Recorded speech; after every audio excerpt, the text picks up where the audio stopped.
Good evening to all of you, and thank you for joining us for this 13 Plus FastCast. I'm Mary Coleman. And I'm Dan Mares. Let's get you started with some of today's top headlines. Vandals hit an historic part of the U of A campus, and now police are trying to find out who did it. Yeah, the fountain at Old Main on the UA campus has been cleaned up now, but police are still looking for the person or people who dropped dye into it. 13 News reporter Shelby Slaughter has more on what exactly happened. The fountain here at Old Main has been here for more than 100 years, but now it's damaged after someone dumped red dye into it. And the police department tells me it could cost more than $6,000 to fix it. The Alexander Berger Memorial Fountain is back up and running again after being turned off for some time after it was vandalized last week. Yeah, that's definitely unfortunate. Chen Chen has been a student at the University of Arizona for the past 6 years and tells me she always dreamed of taking her pictures in front of the fountain. But this morning, when Chen and her husband came out, it was out of commission. Take a picture with the Old Main, because, it's so classic on campus. Yeah, that's why my husband and I, we were here taking pictures as a memory.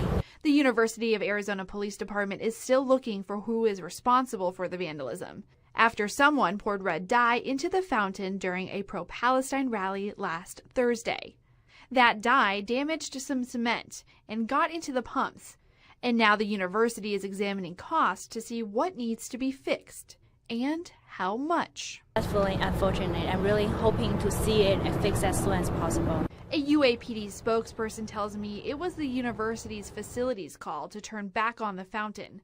And once an estimation of cost comes in, the fountain will have to be drained and repaired. Anyone with information about the vandalism is urged to contact UAPD or 88 Crime. Reporting on the University of Arizona campus, I'm Shelby Slaughter, 13 News. Lawyers for a man accused of threatening a mass shooting on the U of A campus want him released from jail pending trial. Michael Lee has a detention hearing set for November 29th.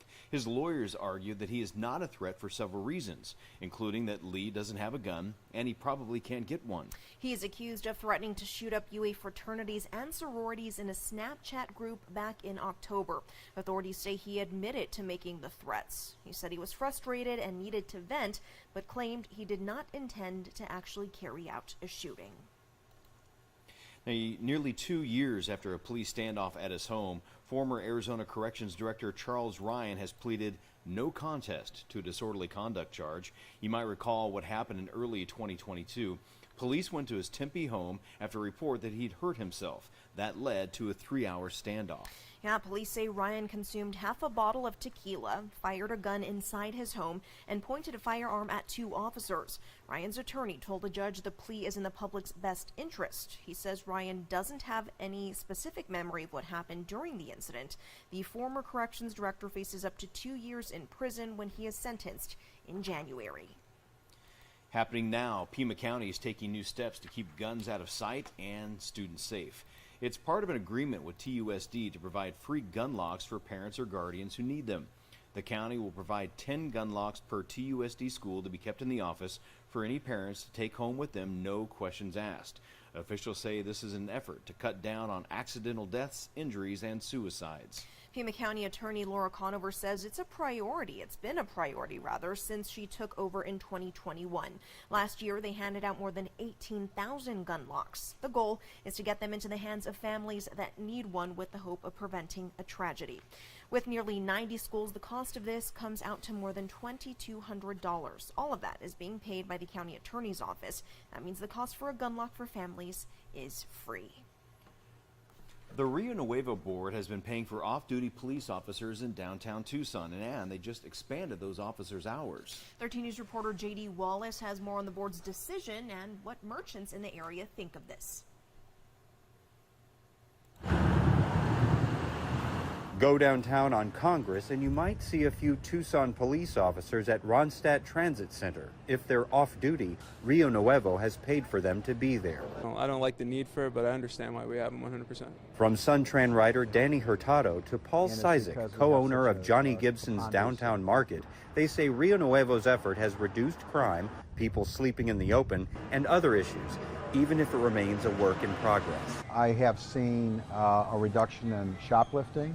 I've seen a reduction in incidents that are not normal, and I've seen a reduction in open drug use. Right now, Rio Nuevo pays 4 off-duty uniformed Tucson police officers to patrol downtown's core, ranging from 7 in the morning to 10:30 at night. Those hours could be expanded to address bars and late events, which Highwire Tucson General Manager Justin Olson says makes sense. We have no line at our bar, at least, from 10 o'clock to 10:30, and then all of a sudden 10:30 we have 200 people waiting in our line. So definitely a police presence from later on that night would probably help out quite a bit. As Tucson seeks to hire more officers, businesses consider Rio Nuevo's effort a sign that downtown is taking its image seriously. But Hurtado sees one more benefit: trust. Well, that's one of the things that's lacking in a lot of places, a trust in the community. And in order to gain that trust, the police has to be around. You need to see the police. You need to be around the police need to be around you. You need to see their names. You need to know your name. And I think that helps a lot.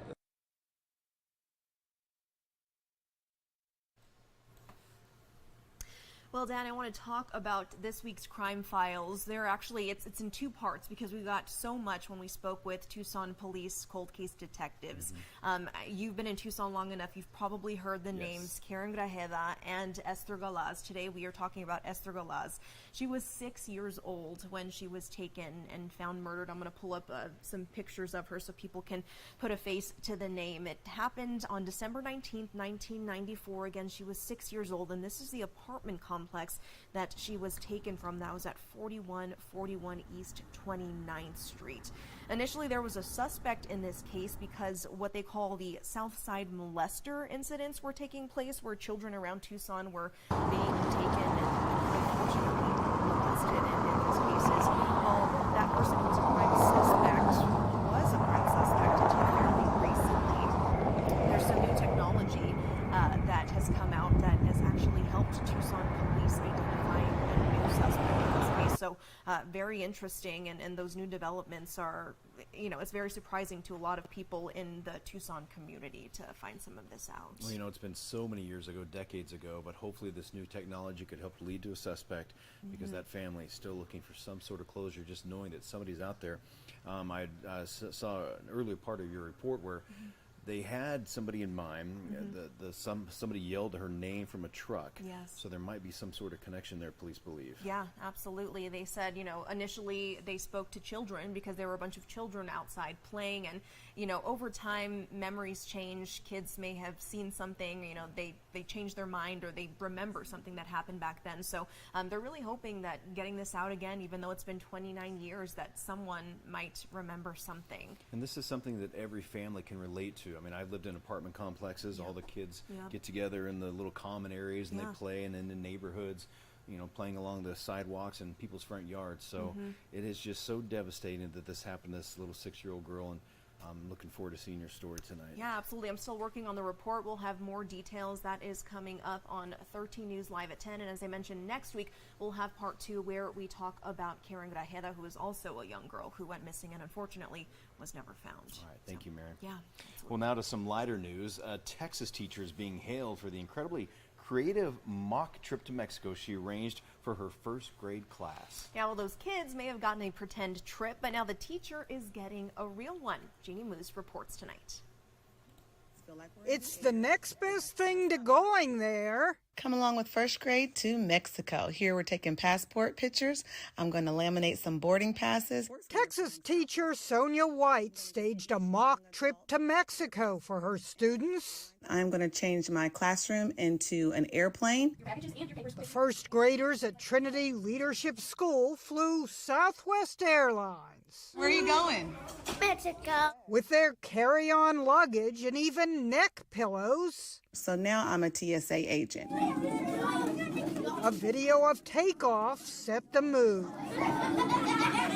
Their teacher transformed into a flight attendant. Apple juice. After an apparently bumpy landing, look at this kid's face. They arrived in Mexico. They are going through customs. I am now a customs agent. The trip went viral and got rave reviews. Best teacher ever. Invited on the Jennifer Hudson show, Miss White explained she got the idea after asking the kids. What's something that you wish you have done but you have not done yet? And the majority of them said catch a flight, go on an airplane. Next thing you know, Southwest invited the entire first grade to tour a real airplane. I heard we're going to Mexico. Kids climbed aboard, they built model planes, got a pep talk from a female pilot, examined the flight safety card while snacking, and then, surprise, their teachers and principal each got 2 free round-trip tickets to anywhere Southwest flies, including Mexico. The airline also donated $10,000 to the school. In only her second year as a teacher, Sonia White is flying high. Did you have fun in Mexico? Jeannie Mertz, CNN, New York. I just can't get enough of that. Who would have ever thought a school project could turn into something so big? I know.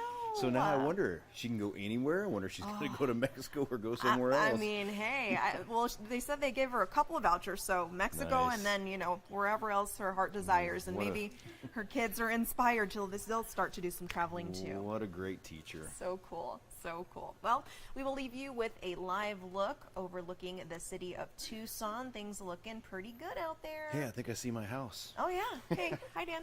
Hey, we'll see you here on 13 News Live at 10. We hope you join us. Have a